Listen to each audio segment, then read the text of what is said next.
Pemirsa, ratusan hektar lahan di wilayah Indralaya Utara di Ogan Ilir, Sumatera Selatan terbakar. Diketahui kebakaran lahan itu terjadi di dekat objek vital, yakni jalan lintas dan jalan tol. Asap pekat pun sempat mengganggu arus lalu lintas. Informasi lengkapnya terkait peristiwa ini telah terhubung bersama kami, jurnalis Tribun Sumsel Agung. Silahkan rekan Agung dengan laporan Anda.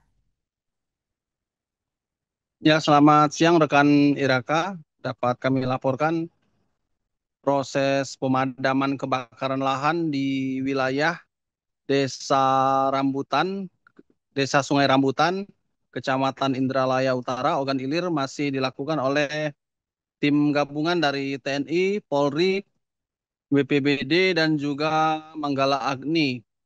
Proses pemadaman lahan yang diperkirakan luasnya lebih dari 200 hektar ini setelah pada Sabtu 20 September lalu terjadi kebakaran mulai pukul 12.30 hingga malamnya pukul 23.00 dan kemarin pada hari Minggu kemarin masih ada sisa-sisa kebakaran di lahan berupa lahan ilalang dan lahan gambut, dan untuk pemadaman lahan gambut ini tidak seperti lahan pada umumnya karena setelah api dipadamkan masih ada bara api di dasar lahan tersebut, sehingga selain upaya pemadaman juga upaya pendinginan dari tim Satgas Karhutlah.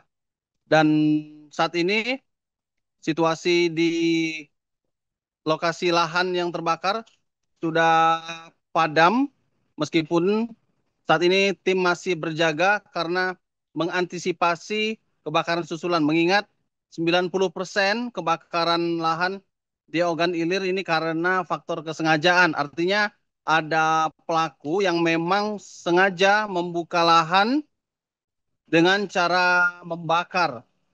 Dan daerah lain di seputaran Kecamatan Indralaya Utara juga berpotensi terjadi kebakaran seperti di Desa Arisan Jaya, Kecamatan Pemulutan Barat.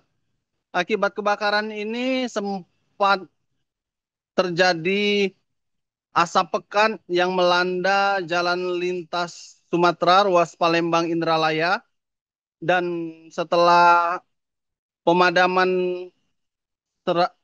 benar-benar rampung, maka asap tersebut dapat menghilang seperti itu. Dan selain di jalan lintas Sumatera, kebakaran juga ini mengancam daerah dekat jalan tol Palembang Indralaya. Dan akibatnya jarak pandang sempat terganggu dari para pengendara. Dan setelah ini untuk mengantisipasi kebakaran susulan, karena dampaknya sangat besar jika jarak pandang di jalan lintas maupun jalan tol terbatas, maka dapat berpotensi terjadi kecelakaan seperti itu. Dan dari keterangan dari BPBD Ogan Ilir, hingga September 2025 ini lebih dari 80 kasus kebakaran lahan yang terjadi, dan meskipun diduga kuat karena faktor kesengajaan, namun hingga saat ini belum ada pelaku yang diproses dari aparat kepolisian. Demikian rekan Iraka yang dapat kami laporkan dari Ogan Ilir, Sumatera Selatan. Baik, terima kasih rekan Agung atas laporan Anda dan selamat melanjutkan aktivitas kembali. Download Tribun X sekarang, menghadirkan lokal menjadi Indonesia.